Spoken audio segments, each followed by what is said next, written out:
ભરૂચ શહેરમાં રાજકીય માહોલ ગરમાયો છે। વોર્ડ નંબર 8 ની પ્રચાર સભામાં કોંગ્રેસના આગેવાન ઇશાક શેખના બુલડોઝર અંગેના નિવેદનને લઈ હવે ભાજપે તીખો પ્રત્યુત્તર આપ્યો છે। કોંગ્રેસના આગેવાન ઇશાક શેખે પોતાના ભાષણ દરમિયાન જણાવ્યું હતું કે ગુજરાતના 80 લાખ મુસ્લિમો મતદાન કરશે તો તમારા ઘર પર બુલડોઝર નહીં ચાલે। આ નિવેદન બાદ રાજકીય વર્તુળોમાં ચર્ચાનો વિષય બન્યો છે। આ મુદ્દે ભાજપના પ્રદેશ કારોબારી સભ્ય મારુતિસિંહ અટોડરિયાએ વળતો પ્રહાર કરતા જણાવ્યું હતું કે બુલડોઝર કોઈ ધર્મ કે સમાજને જોઈને નથી પડતું, પરંતુ દેશ અને સમાજ વિરોધી તત્વોની ગેરકાયદેસર મિલકતો પર કાર્યવાહી માટે ચલાવવામાં આવે છે।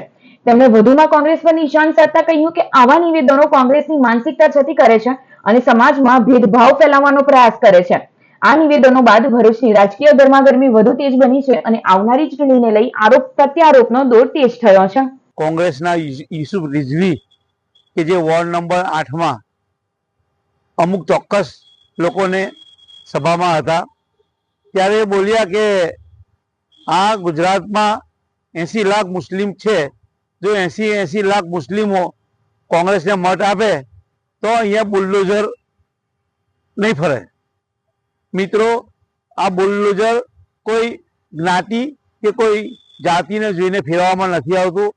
આ બુલડોઝર જે લોકો દેશ વિરોધી, ગુજરાત વિરોધી, સમાજ વિરોધી જે લોકો કૃત્ય કરે છે તેમની વિરુદ્ધમાં ફરતું હોય છે।